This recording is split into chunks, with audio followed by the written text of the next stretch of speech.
Please take your seats quickly, ladies and gentlemen. Thank you. Hi guys, and welcome to OneMinuteTennis.com. In today's session, I want to talk to you about the forehand, and I want to talk to you about how to get acceleration in the forehand. To get acceleration, we have to have pronation. I want to show you what pronation is, why it makes a difference, because pronation is after we make contact with the ball, and then I want to show you a super trick that will allow you to get great pronation in your forehand and have a faster forehand, a better forehand, and a more consistent forehand today. So most of you will be familiar with the concept of pronation. But pronation is where we turn the limb inwards and down. So if I move my hand here, I have pronation. If I move it the other way, I have supination. But what's important to understand is that pronation occurs after contact with the ball.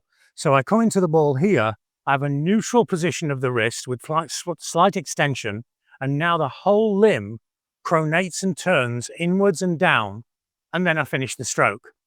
Now, a good question is, why does it matter? Why do all the pros pronate? Why should you pronate if the movement is taking place after you make contact with the ball? But to understand this, we have to understand the three phases of all tennis strokes. And the three phases are the loading phase, the acceleration phase, and the deceleration phase. Now, quite simply, as it's such a short movement, the longer the acceleration phase occurs or happens, then the more speed and power, and therefore control and spin, you can get on the ball. So let's have a look at the forehand with pronation and without. If we can imagine measuring the tip of the racket, so I've got the loading phase here, and now I'm going to accelerate.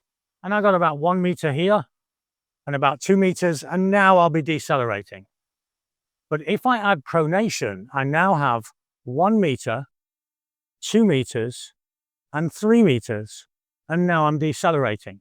You won't be able to tell in the camera because it'll be digitally removed, but if I swing without pronation and with pronation, there's a tremendous difference and there's a different sound. You'll be able to see the difference, but I can see it, hear it, and feel it. So we need to have pronation into your stroke. But how to be sure that you're doing it? Because it's going to happen in a fraction of a second. One wing up behind me is Ian. I've worked with Ian since he first began in tennis, and I want to try and help him get more pronation on the forehand. And so what I've done here is put a needle on my racket. I've just taped it to the racket. So I'm very aware of the sharp end and of the blunt end.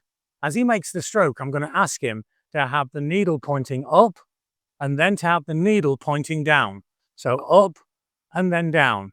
And then he's got a visible reminder, a tactile physical reminder of whether he's made pronation or not.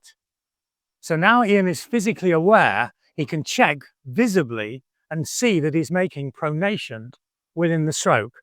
The ball's got more effect, more speed, more power, and more control.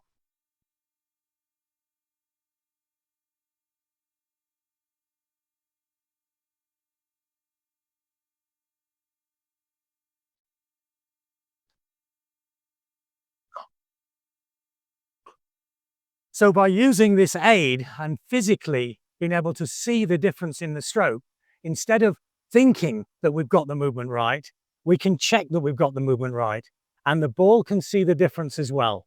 The ball will have more speed, more spin, and simply be a better stroke. If you like this idea or any other of my strange ideas, then check out our books. We have books on every aspect of the game, and the books are broken down into the science and biomechanics of the strokes, and then super simple solutions like this, which will allow you to make change and improve your game. Or join players in over 40 countries that I'm helping with one-to-one online coaching. For more information on either of these, check out the website or email me. So add pronation to your forehand. Elongate the acceleration phase of the stroke. Even though it's after contact, it makes a tremendous difference to the speed, power, spin, and control of your forehand. Thanks for watching, and see you next time for more unique tennis lessons that really work.